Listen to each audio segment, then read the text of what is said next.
Sudah Pak. Lampu yang satu.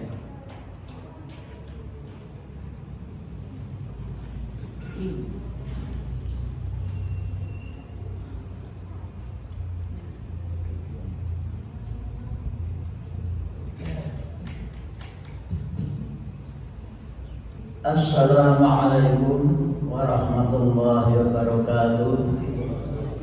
Para bapak dan saudara-saudara semua yang terhormati, segera saja kita awali kajian tafsir Al-Quran malam hari ini dengan bacaan basmalah bersama. Bismillahirrahmanirrahim. Innal hamdalillah wassalatu wassalamu ala Rasulillah Muhammadin ibn Abdillah wa ala alihi wa sahbihi wa man tabi'ahu ila yaumil qiyamah. Amma ba'du, qala Allah ta'ala a'udzu billahi minasyaitonir rajim. Bismillahirrahmanirrahim. Dzalikal kitabu la raiba fihi hudan lil muttaqin wa nunazzilu minal Qur'ani ma huwa shifaa'un wa rahmatul lil mu'minin. Inna nahnu nazzalna dzikra wa inna lahu lahafidun. Wa qala Rasulullah sallallahu alaihi wasallam khairukum man ta'allama al-Qur'an wa 'allamahu man qara'a ayatan min man qara'a harfan min kitabillah wa lahu bihi kasanatu wal hasanatu bi asri amsaliyah. Khairukum man ta'allama al-Qur'an wa 'allamahu man arada ayyatakallama ma'allah falyaqra'il Qur'an. Pertama dan utama keadaan dirinya kita senantiasa bersyukur kehadirat Allah Ta'ala. Salah satu wujud syukur kita yaitu kita siap menerima hidayah petunjuk dari Allah Ta'ala berupa Al-Quran. Dengan kita mau membaca, mengerti dan memahami isi kandungannya, selanjutnya kita siap untuk mengamalkannya. Itu wujud nyata syukur kita kepada Allah Subhanahu wa Ta'ala. Al-Quran adalah limpahan rahmat yang paling besar di antara segala rahmat yang diberikan Allah kepada hamba-Nya yang namanya manusia. Karena dengan Quran itu kita bisa membedakan antara yang benar dan yang salah, antara yang baik dan tidak baik, sehingga kita senantiasa bisa berada di tengah-tengah masyarakat dalam kondisi istiqomah, tidak terombang-ambing oleh berbagai macam keyakinan kepercayaan yang ada di tengah-tengah masyarakat. Salawat dan salam untuk beliau Nabi besar Muhammad SAW yang telah memperankan saya penghamalan Quran dalam kehidupan sehari-hari, sehingga beliau dikenal sifat terjamnya akhlak sikap dan tinggalan adalah Al-Quran. Kata Aisyah, karena ulul Quran, sungguh akhlak Nabi itu adalah Al-Quran. Sehingga dengan hadis tadi, maka antara Quran dan hadis atau sunnah Nabi tidak ada yang bertentangan. Sifatnya hadis atau sunnah itu sebagai penjelasan dari pengamalan Al-Quran. Mari kita baca Fatihah bersama. Sebelumnya, A'udzu billahi minasy syaithanir rajim. Bismillahirrahmanirrahim. Alhamdulillahi rabbil alamin. Ar-Rahmanir Rahim. Maliki yaumiddin. Iyyaka na'budu wa iyyaka nasta'in. Ihdinas siratal mustaqim. Siratal ladzina an'amta 'alaihim ghairil maghdubi 'alaihim waladdallin. Amin. Mas yang akan sholat tolong di atas mas. Mas di atas saja. Biar tidak terlewat. Terakhir ayat ke 45. Loh, masih jauh ya. Sekarang 26.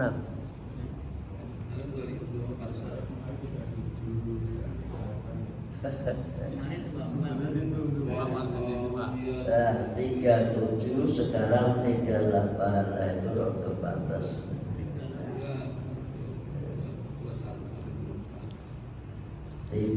Sekarang 38.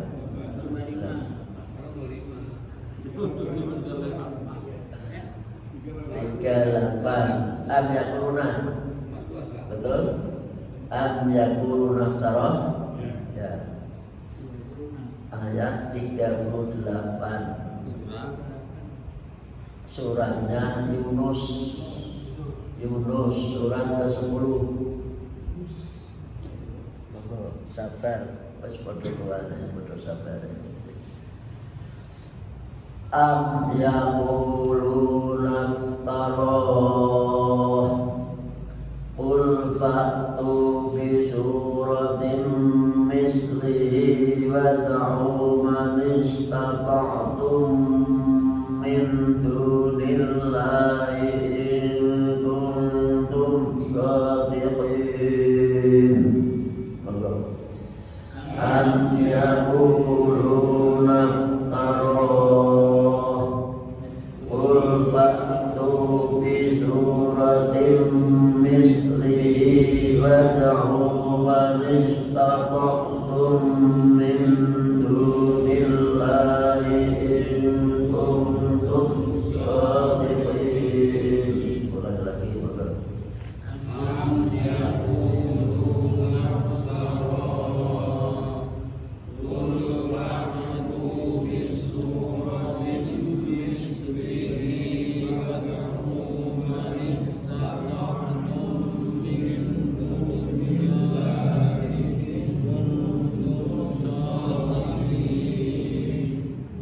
am yaquluna, pantaskah mereka mengatakan, mengucapkan atau menyanggah dengan ucapannya iftarahu, Muhammadlah yang mengada-ada Quran di atas kami. Mereka mendapatkan informasi bahwa Quran itu bukan diada-adakan oleh selain Allah, bukan diada-adakan oleh selain Allah, tapi Quran itu membenarkan kitab-kitab suci yang lebih dahulu, sekaligus menjelaskan, merinci tentang hukum-hukum dalam kitab, yaitu halal dan haram, baik dan tidak baik, itu semua dijelaskan di dalam Al-Quran. Dan tidak perlu diragukan lagi bahwa Quran itu merupakan diturunkan oleh Allah pemelihara seluruh alam. Belum ketemu Pak? Sudah. Oke. Sekarang ditegaskan lagi oleh Nabi dari Allah Ta'ala, pantaskah mereka akan mengatakan iftarau, bahwa Quran itu diada-adakan gawe-gawene Muhammad. Quran dikira karangannya Muhammad. Padahal mereka tahu persis sejak kecil Muhammad itu kondisinya seperti apa, tidak ada belajar dengan siapa, bahkan sekolah pun tidak, ketemu dengan tokoh-tokoh juga tidak. Dia hanya pedagang, dagang saja atas harta kekayaan atau perdagangan dari seorang janda yang namanya Khadijah. Itu pun selalu diawasi dengan pembantu Khadijah namanya Maisarah. Kalau ada yang mengatakan seperti itu, jika mereka menyanggah seperti itu, jawaban Muhammad, katakan Muhammad, faktu, datangkanlah, hadirkanlah bisuratin, satu surat saja, misli seperti Al-Quran. Kalau kalian sudah tahu persis kondisi Nabi Muhammad sejak kecil sampai besar tidak pernah menekan sekolahan, sekarang kamu sebagai orang-orang yang katakanlah di atas Muhammad, silakan Ini namanya tantangan. Silakan buatlah.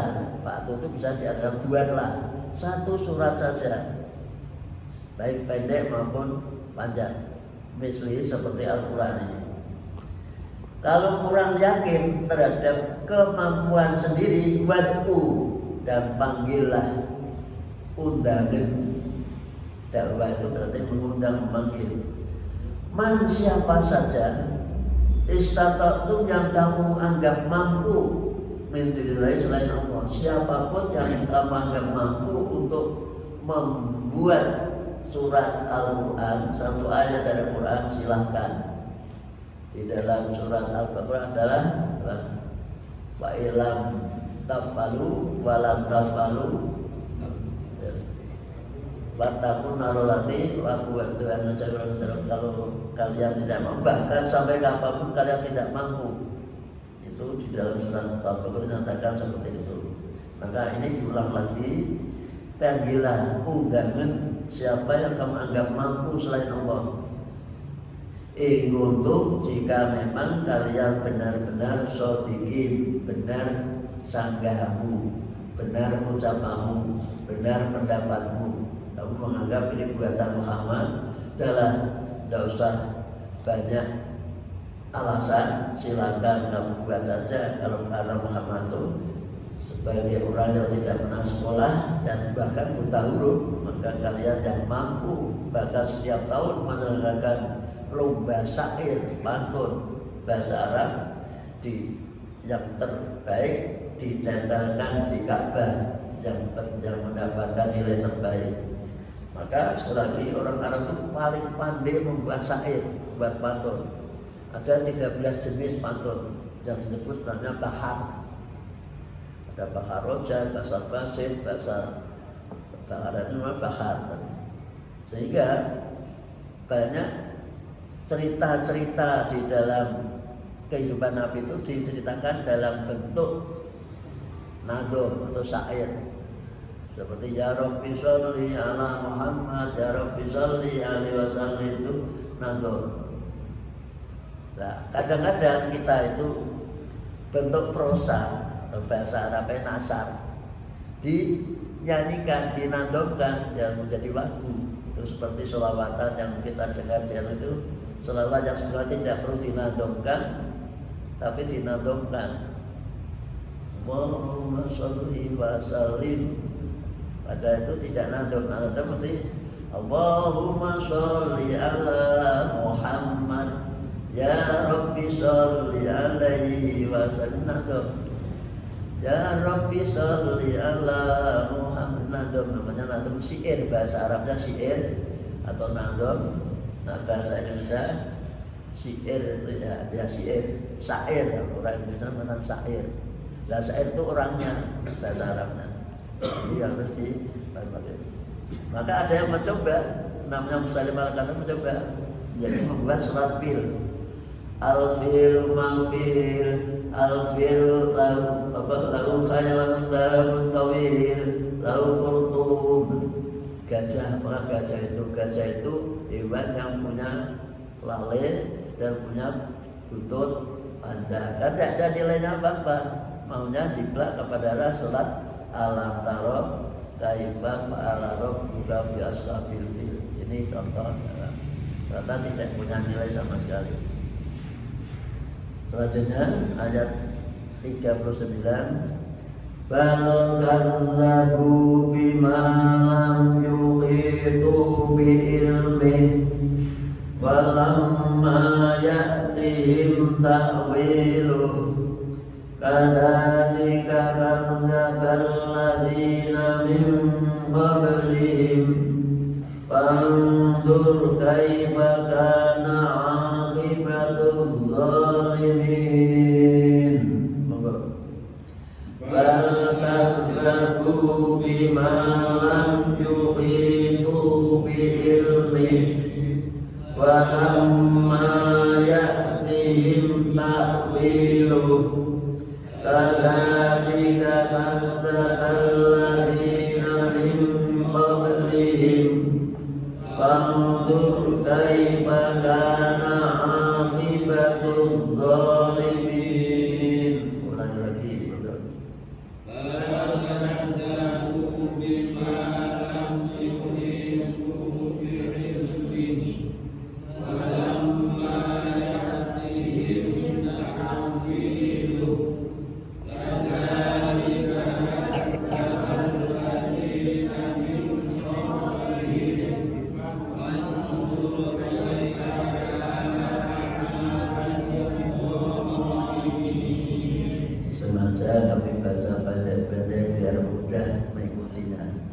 bisa adanya dengan kuat nafasnya baca komplit juga tidak apa-apa, tergantung kondisi nafas kita.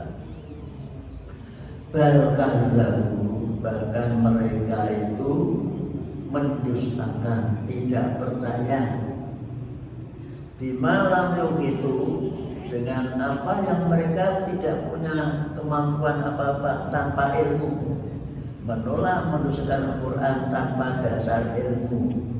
Karena itu disampaikan oleh Muhammad, mereka pokoknya nolak apa yang kata Muhammad dianggap, bahkan cara menolaknya pun sangat menjatuhkan. Muhammad itu gila, dianggap itu hasil dari ingauan itu apa? Mengingau. Muhammad itu hasil ingauan, ada dikatakan itu mabuk, halusinasi Pak. aja halu, dianggap halu. Nah, itulah orang yang tidak suka itu pasti omongnya seperti itu. Padahal mereka disuruh membuat tidak mampu, disuruh membuat susunan kata-kata seperti Al-Quran tidak mampu, sampai didatangkan seorang ahli syair. Ditanya betul, apa betul itu? Tapi ahli syair itu sendiri dalam rangka menjaga agar masyarakat itu selalu merendahkan Muhammad. Mereka mengatakan itu memang di luar kemampuan, itu adalah apa namanya? Halu dari Muhammad, sampai seperti itu. Walam majati, padahal belum tahu, belum datang kepada kata ta'wilu, perincian hasil akhirnya. Apa isi Al-Quran, hasilnya itu apa? Mereka tidak tahu, belum tahu, tapi sudah menolak dulu. Itu orang yang tidak senang itu sikapnya seperti itu. Walaupun dia belum mengerti isinya sudah menolak. Walaupun itu yang disampaikan baik, karena tidak suka akhirnya menolak. Nah, Muhammad diberitahu kadzalika, seperti itulah kadzdzabal ladzina min qablihim, orang-orang sebelum kaummu juga mendustakan para utusan Allah tanpa alasan yang rasional. Mereka sudah menolak, bahkan dianggap dengan saat sholat menyembah Tuhan yang satu, mereka menolak Tuhan banyak saja, banyak masalah, lah kok malah ngajak menyembah Tuhan yang satu. Kan kita api menyembah Tuhan yang banyak saja, banyak masalah, selalu terjadi peperangan, pertengkaran antara kelompok yang lain. Nah, kok disuruh menyembah Tuhan yang satu? Logikanya kita apa? Nah, itulah orang yang bicara. Nah, seorang ini sedang bapak debat kusir. Tuh pangeran siji wae ra iso ngrampunke masalah kok. Saiki pangerane wong iku ahli-ahli wayang mesti ra gelem. Karena wayang itu ada Bathara itu sampai semua jenis alam kita itu mesti ada yang ngurusi. Ada Bathara Indra, ada Bathara Kala, ada Bathara Ayu dan lain sebagainya. Itulah. Nah, kita kadang-kadang terpengaruh kondisi cerita wayang seperti itu. Maka dikatakan kadzalika, sebetulnya orang-orang sebelum mereka juga mendustakan apa yang disampaikan oleh para utusan Allah. Untuk itu,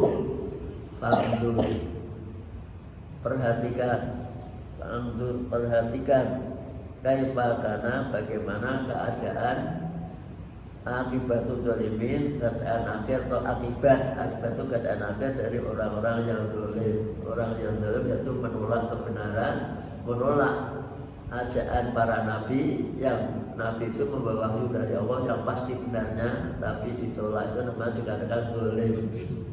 Pada dasarnya kata zalim itu adalah kata lawan daripada adil. Adil itu menempatkan sesuatu pada tempatnya, sedangkan zalim menempatkan sesuatu tidak pada tempatnya. Termasuk menyembah selain Allah itu adalah zalim.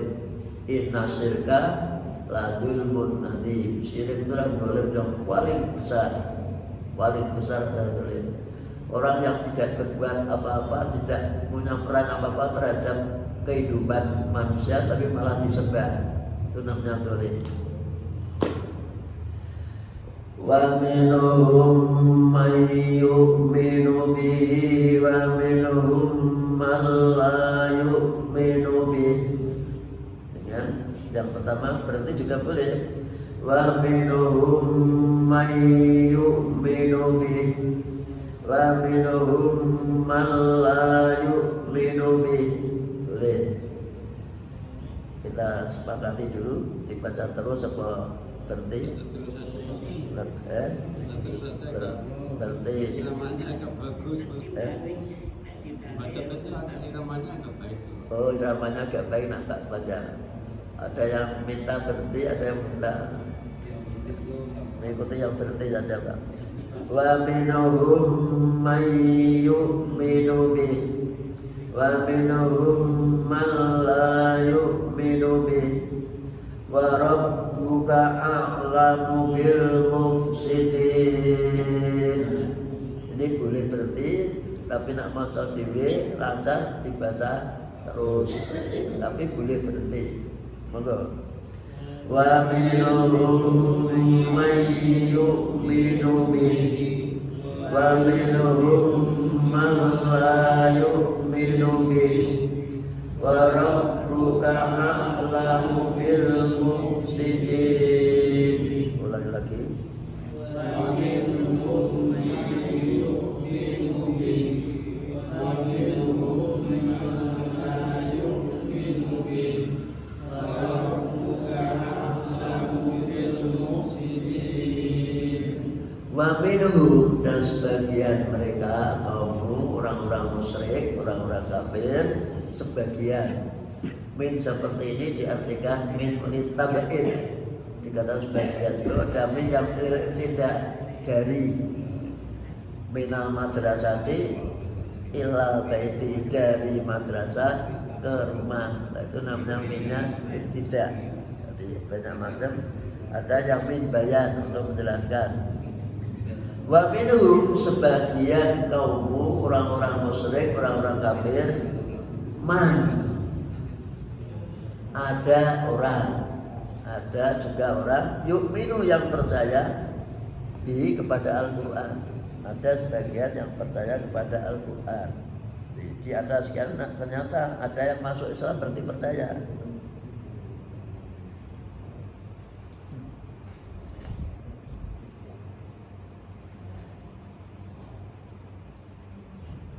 Wa minhum, dan sebagian mereka man, ada orang la yu'minu yang tidak percaya. Jadi ada yang menolak, dan ternyata ada yang asalnya menolak, anak turunnya menjadi pengikut. Contohnya anaknya Abu Jahal namanya Ikrimah itu jadi pengikut setia. Itu juga anaknya Abu Sufyan namanya Muawiyah itu juga menjadi pengikut setia. Orang yang pernah membunuh Hamzah akhirnya menjadi pengikut Islam. Maka Nabi ketika ajak-ajak di Mekah itu oleh malaikat mau diberi tawaran untuk menghancurkan umatnya yang menyerang Nabi, memusuhi Nabi, Nabi tidak mau. Jangan. Siapa tahu nanti anak cucunya menjadi pengikut Islam. Inilah nak wong Jawa ngrani berbudi, bahwa langsung hatinya sangat terbuka. Nabi itu disakiti sebagai rupa tidak sakit hati. Itu wae dhewe. Harus sedikit sakit hati. Kalau tidak sakit hati. Nah itulah. Untuk itu sekali lagi, marilah kepribadian Nabi itu kita contoh, yaitu yang ada dalam Al-Quran. Jangan mudah sakit hati, apalagi sesama Muslim. Maka dikatakan sekali lagi, wa rabbuka, sedangkan Tuhanmu a'lamu, lebih tahu bil mufsidin, terhadap orang-orang yang berbuat kerusakan, orang yang menolak agama, bahkan berbuat semaunya sendiri terhadap sikapnya terhadap agama, itu namanya berbuat kerusakan. Karena mereka tidak punya prinsip. Seperti di dalam surat Al-Baqarah itu, wa idza qila lahum la tufsidu fil ardi qalu innama nahnu muslihun.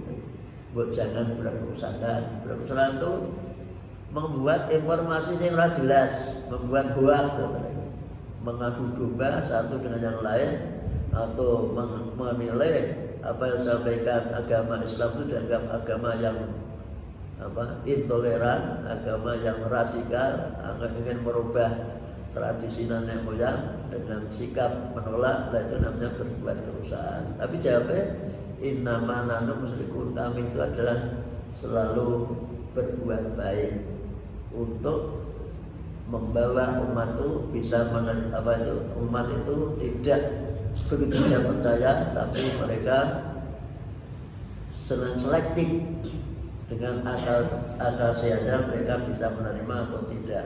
Itulah orang-orang munafik pada zaman dulu.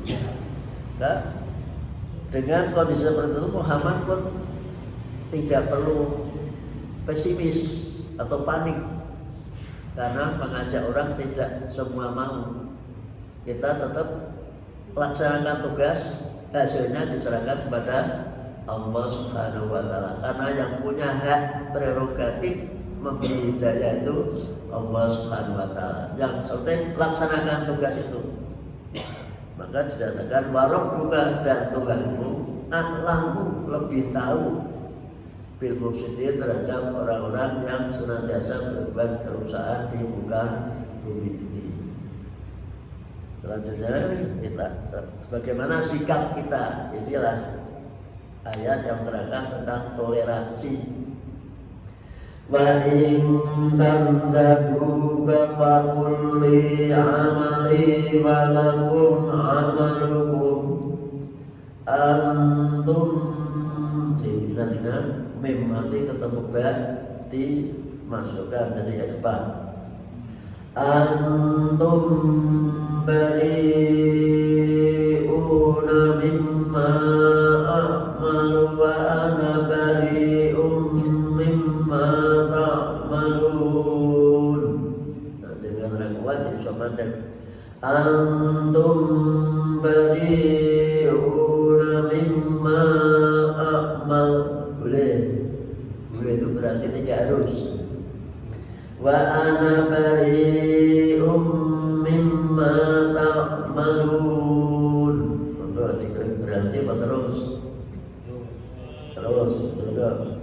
Terus apa? Wa antum, ulang lagi. Antum bari'una mimma a'malu wa ana bari'um mimma ta'malun. Wa in kadzabuka faqul li amali wa lakum amalukum antum bari'una mimma a'malu wa ana bari'um mimma ta'malun. Ulang lagi.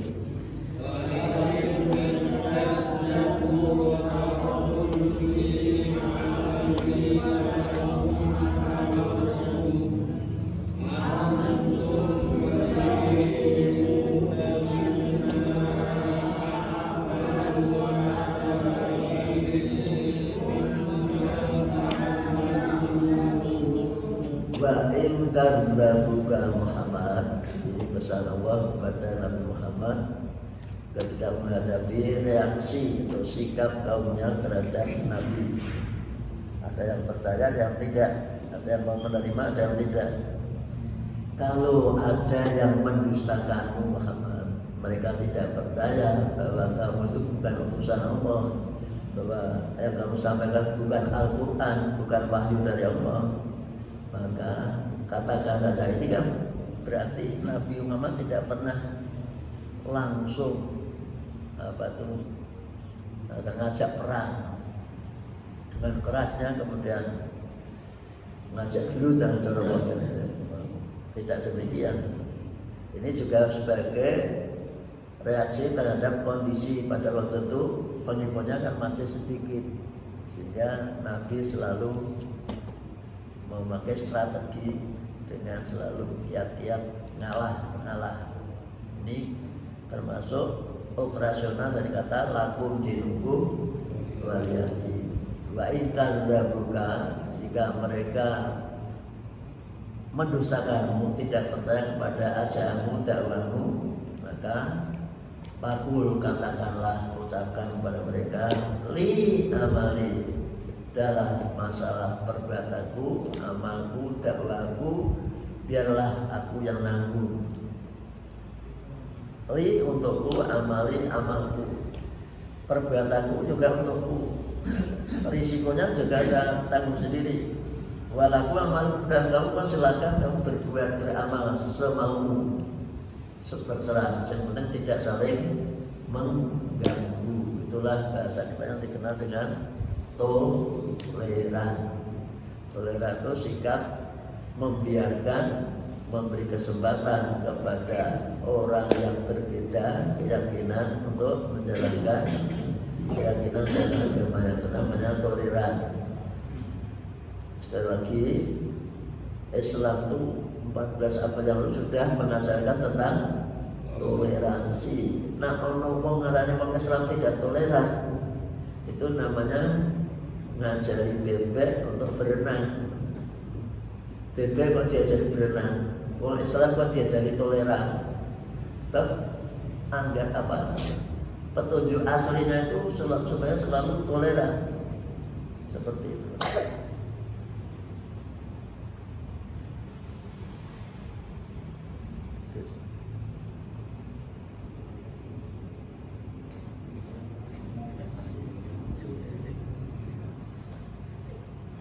Maka dari itu, dengan petunjuk ini maka kita jangan sampai silau atau sakit hati kalau ada orang mengatakan orang Islam tidak toleran.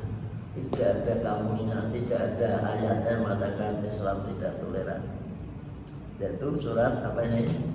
Surat Yunus ayat 41. Dan antum bariun, kalian bebas, tidak dimintai pertanggungjawaban terhadap apa yang aku perbuat. Memang malu dari apa yang aku lakukan. Bebas, tidak menerima tidak apa-apa, tidak suka tidak apa-apa, yang penting tidak mengganggu. Itu juga wa ana bariun. Ini diingatkan kalau ada ana dalam Al-Quran, walaupun ada alifnya, pembacanya selalu pendek. Ana seperti surat Kafirun, wala ana bitum wa ana wa ana awwalul muslimin. Walaupun ketemu aja tetap dibaca pendek, khusus kata ana tanpa tasdid. Maka di sini diberi tanda, di atasnya diberi rupengan, itu tanda apa bacaan bahwa dibaca pendek. Wa anna bariun, dan aku pun tidak tanggung jawab atau lepas dari apa yang kamu kerjakan. Aku pun tidak bertanggung jawab, maksudnya nanti apa yang kamu amankan di akhirat kelak, kamu tidak perlu protes bahwa nanti kamu masuk neraka. Itu sudah tanggung jawab Dewi Usaha Putri, karena kami sudah mengajak, sudah menyampaikan ajakan agar kalian hanya menyembah pada Tuhan yang satu dengan ucapan La ilaha illallah, dan meninggalkan pekerjaan menyembah pada berbagai macam Tuhan yang kamu ciptakan sendiri, kamu halusinasikan sendiri, maka kami tidak bertanggung jawab. Ini pun bentuk petunjuk bagi kita semua bahwa kalau ada tetangga kita yang beragama lain, ini perlu sekali tempo, walaupun abang-abang labi ngomong terus awake dhewe iki nggih tonggo api ngoten ben akhirat mungkin betul saged kempal. Dan omong tidak sampai mengajak, tapi karena karena agama kita berbeda, berarti di akhirat besok kita tidak bisa kumpul karena memang jalan kita sendiri-sendiri. Sekali tempo. sehingga kita besok di akhirat tidak digugat oleh tetangga kita. Dengan harus masuk surga, dia tanya protes, ya Allah, kenapa tetangga saya masuk surga, saya nggak masuk neraka? Lah sebab apa? Lah kowe kan ora padha agamane. Lah yang baik bener nanti aja kula sehingga menjadi terlambat. Ini walaupun basa-basi. Mana basa-basi tahu? Kembang-kembang tapi buah bibir saja. Tidak sampai hati tidak apa-apa, yang penting pernah menyampaikan. Ini biasanya Ibu Pak ya. Ibu pernah ada Pak Marsudi dengan teman sekantor kadang-kadang pernah ngomong itu kan. Saya pernah kenal tetangga saya kebetulan di tempat itu depan belakang satu komplek belakang rumah itu agamanya Katolik. Begitu pegang musola juga Katolik, depan saya Katolik malah jadi apa itu paroki. Amin. Luar biasa. Jadi saya tidak pernah terjadi apa-apa dan juga selalu hidup damai nyaman. Walaupun mereka mengatakan nak ngomong dewi, mau Islam rokok seperti anjing. Apa itu kajenglet itu? Apa namanya? Sujud itu kan dianggap seperti anjing. Nah itu. Tapi kita tidak berusaha ke rumah mereka, pembawaan mereka seperti itu. Ini contoh bahwa toleransi itu terus kita bawa kemana saja, apalagi sesama agama. Yang aneh itu di tempat kita dengan sesama agama tidak toleran, tapi dengan agama lain malah toleran. Anehnya di sini luar biasa pintere komunis untuk memecah belah umat Islam. Sebab kekuatan itu dengan umat Islam. Nah, umat Islam akur ini ada kekuatan yang sama dahsyat. Kalau mereka takut, dibuatlah trik agar umat Islam tidak rukun. Buatlah seperti itu, walaupun masalah kecil menjadi tidak rukun. Bahkan bendera la ilaha illallah dipersoalkan. Bendera tulisan bendera tauhid la ilaha illallah yang menurut mereka bahwa kata-kata itu bisa membuat orang masuk surga. 70 tahun kafir begitu mengucapkan la ilaha illallah dosanya hilang kabeh. Lah kok dijadikan bendera kok ditolak. Tadi itu bendera ISIS dan lain sebagainya. Itulah kondisinya. Sing nolak malah orang Islam. Itu aneh luar biasa. Ini sekedar evaluasi pada kita sendiri, bukan masalah tapi fakta seperti itu. Marilah kita jauhi sesama muslim, tetap kita hidup rukun, damai dan saling bahu membahu, tidak justru membawa petaka di tengah-tengah masyarakat. Wa minhum man yastami'una ilaik. Ini boleh dengan baca panjang, boleh dibaca pendek. Wa minhum man yastami'una ilaik. Boleh ilaik, boleh ilaik. Orang Indonesia membuat nama bukan ilaik tapi alek, alek komar. Kita kan apa? Alaika komar, alek komar, alek komar. Apa anta tusmi'us summa walau kanu la ya'qilun. Betul. Wa minhum man yastami'una ilaik. Apa anta tusmi'us summa walau kanu la ya'qilun. Ulangi.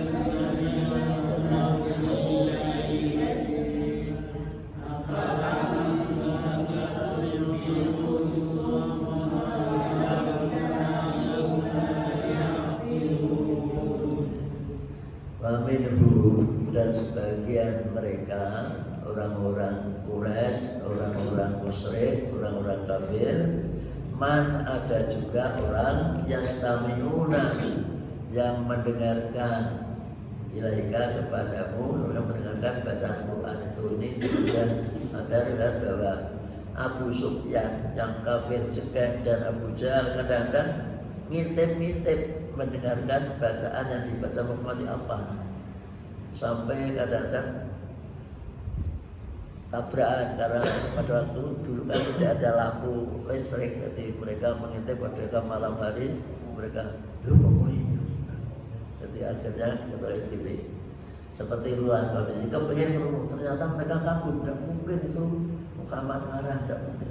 Tapi karena hidayah belum sampai tetap tidak percaya. Maka Muhammad diingatkan, apa anta tusum, apakah, maka apakah, inilah bahasa Arab itu gitu Pak. Jadi an itu istighamnya di depan, kemudian fa, tapi mengartikannya justru fa-nya dulu. Maka apakah, padahal di sini yang betul itu kan apakah, maka kan lucu. Inilah penerjemahan dari maka kan fa-nya maka, kemudian harganya istifham, tidak diartikan apakah maka, tapi diartikan maka apakah kamu akan berusaha memperdengarkan orang, membuat mendengar orang yang tuli, di orang yang tidak mau menerima petunjuk Allah. Itu di dalam surat Al-A'raf ayat 79 dikatakan mereka itu punya telinga tapi tidak digunakan untuk mendengar. Walaupun darona kasiromna jinni wa insi lahum ahyanun la yusrabiyah lahum qulubun la yusrabiyah. Apa itu neraka jahanam itu akan dipenuhi, disiapkan untuk orang-orang kebanyakan dari kaum jin dan manusia, yaitu orang yang punya hati, pikiran tapi tidak pernah dipakai untuk mikir, punya mata tidak gunakan untuk melihat ayat-ayat Allah, punya telinga tidak gunakan untuk mendengar. Bahkan dikatakan ulaika hum kal an'am. Dengan ajar di surat Al-A'raf ayat 78. Mereka itu seperti binatang ternak. Di kita itu sudah diberi modal, yaitu panca indera dan akal untuk bisa menyaring, menyeleksi apakah ayat yang dibaca Muhammad itu betul-betul dari Allah atau dari Muhammad sendiri, diberi akal pikiran. Maka dikatakan apakah kamu akan membuat orang budak bisa mendengar? Ini pun petunjuk bahwa kamu rasa ngomso, nak dijak ragilem ya wis, diajak tidak mau ya sudah, tidak perlu dipaksa-paksa. Walau kan layak dulu, sekalipun mereka itu tidak pernah menggunakan akalnya, tidak pernah berpikir. Kok paksa kayak apa kalau memang belum mendapat hidayah, tetap mereka menolaknya. Ini pun petunjuk bagi kita semua. Sekali lagi, kita tetap wajib mengajak orang lain, tapi kalau tidak mau, kita tidak boleh marah. Jadi yang penting, tapi harus ngajak. Porsi kita ud'u ila sabara, harus mengajak.